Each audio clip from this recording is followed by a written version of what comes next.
You wake up, check your phone, and nothing's wrong. No bad news, no emergencies. Just a normal morning. If someone asked you how you feel, you'd probably say, "Fine." Now imagine what would make today better.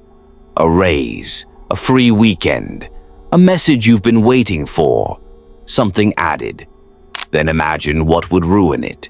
One email from your boss, one medical test result, one rumor that spreads faster than the truth, one mistake caught by the wrong person. Notice how fast your body reacts to the second list. You didn't have to think, you felt it. That's not pessimism, that's wiring. Because you don't experience life as a balance sheet where good and bad cancel each other out.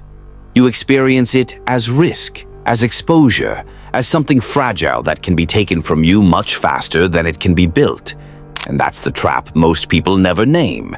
You think you're chasing happiness, but most of your behavior is actually about avoiding pain. You don't take the job you want because you might fail. You don't say what you think because you might lose approval. You don't leave the situation that's draining you because leaving feels like loss, even when staying is slowly killing you.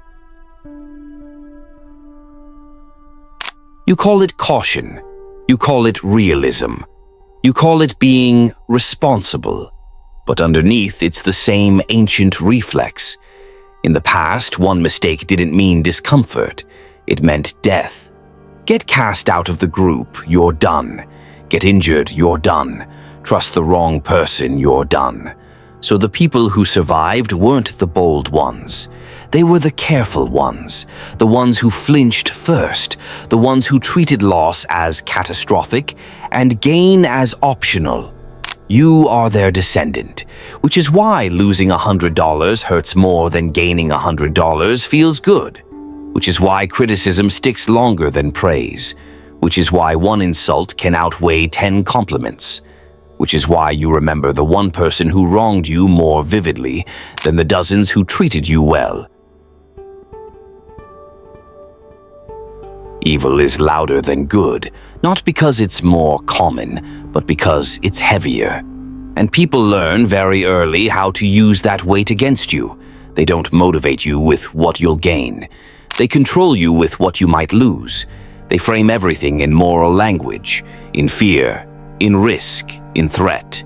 If you don't comply, you're selfish. If you don't agree, you're dangerous. If you don't participate, you'll be excluded. If you don't respond, you'll be blamed. So you explain yourself, you defend yourself, you over-justify, over-give, overextend. And every time you do, you train the world on how to handle you. Loss aversion doesn't just shape markets or decisions, it shapes power. Look at how people behave when their status is on the line. They'll ignore upside entirely just to avoid embarrassment. They'll stay in bad positions because walking away feels like admitting defeat. They'll hold on to sinking investments, dead relationships, broken identities, because realizing the loss feels worse than enduring the damage. They tell themselves, it's not a real loss unless I make it official. So they sit and wait and bleed quietly. The same thing happens at work. You're told to be bold, to take risks, to innovate, but you understand the math better than the slogans. Best case, a bonus, a nod, maybe nothing. Worst case, you're marked, you're remembered, you're quietly removed, so you protect the downside, because the downside is real, immediate, personal. That's not cowardice, that's clarity.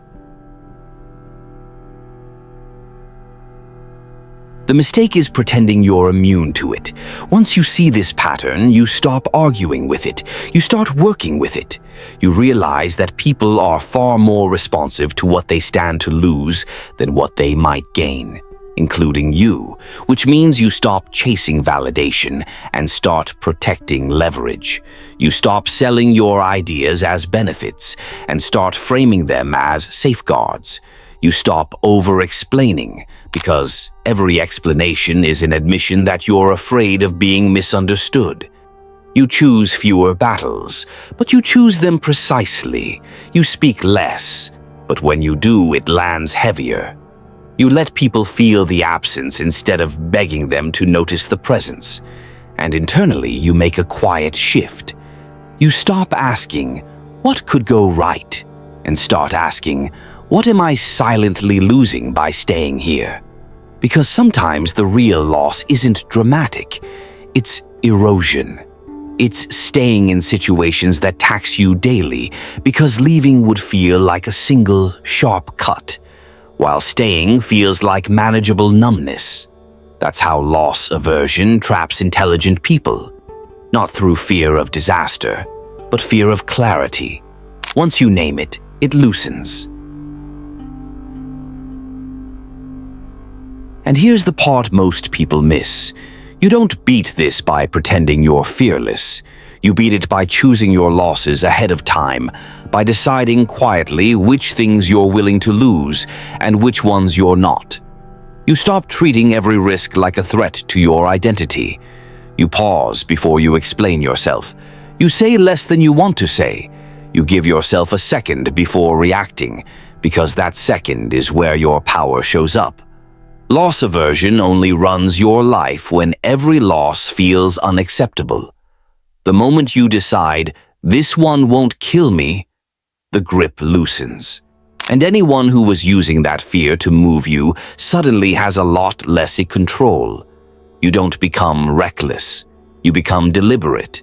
You stop letting imagined losses bully you into small behavior. You stop letting fear dress itself up as virtue. You stop mistaking caution for wisdom. You still see the dangers. You just stop letting them decide for you. And that's the moment things change. Not loudly, not heroically, but permanently. From here on, the rule is simple. You don't eliminate risk, you manage exposure. You don't try to feel brave. You make fear irrelevant. You stop asking whether something feels safe, and you start asking whether it's worth the cost. When the answer is yes, you move without apology. When it's no, you disengage without explanation. No drama, no speeches, no need to convince anyone. Loss aversion only works when you hesitate. Once you decide what you're willing to lose, your actions get quieter, cleaner, and harder to manipulate. And that's the position you operate from now. Not reactive, not defensive, but deliberate.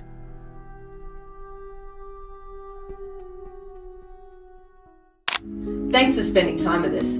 If this sparked a new way of thinking, hit like and subscribe to keep the ideas flowing. And don't forget, check the description for the links to the original books and resources we used today. We'll see you in the next one.